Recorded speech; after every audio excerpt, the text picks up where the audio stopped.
Tshabangu akuda kuuraiwa here muri Zimbabwe. Pane nyaya yakanga ichimbotenderera mazuva adarika ayo ichitenderedzwa netimu mumasocial media vanhu vakasiyana siyana ichinzi mashoko aya achibva kuna iye Tsengesi Tshabangu ataura kuti Amos Chibaya akathreatena kuti Tshabangu ada kuraya Tshabangu, you see. So panapa nyaya iri kuitika manje ndeyekuti inyaya yekuti yatotemesa vanhu musoro, but vanhu vakawanda manje vanga vari kutofara nazvo kuti ko Chibaya wacho kanga asangogumire mukutaura kana achizvikwanisa ka anobva angosunungura anobva angosunungura nyika ka1 amene kuti vanhu vanenge vachidaidza kuti kudii zvavo. But apa muri Zimbabwe ndazosangana ne response yabva kuna Amos Chibaya through their spokesperson anoitwa iye Promise Mukwananzi anova iye ndiye mutauriri webato reCitizen Coalition for Change. Yachitaura akati zvoni, I have spoken to Honorable Chibaya and the states unequivocally that he did not make any threats to Tshabangu or anybody. These are part of the desperate attempts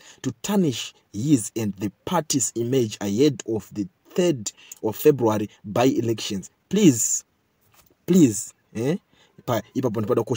disregard the falsehoods. Please disregard the falsehood.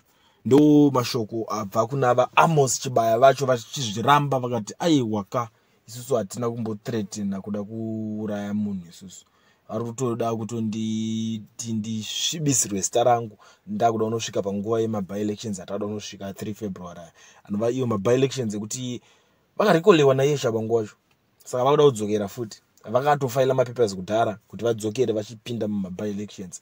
So ndo pakunzi pakubuda nyaya dzekunzi uyu ati ari kuthreatena this Tshabangu guy, uyu ari kuzviramba wakati inanda kumbothreatena munhu arikuda kundisvibisira zita. Ndo nyaya yacho muri Zimbabwe yendakuwekerai ndakakubatira panapa panyaya version channel yenyu. Kana uchangosvika pano iri first time yako ndakachikukumbirisa kuti subscribe, ucomment, like, share uchindiudza kuti uri kuiona sei nyaya iyi.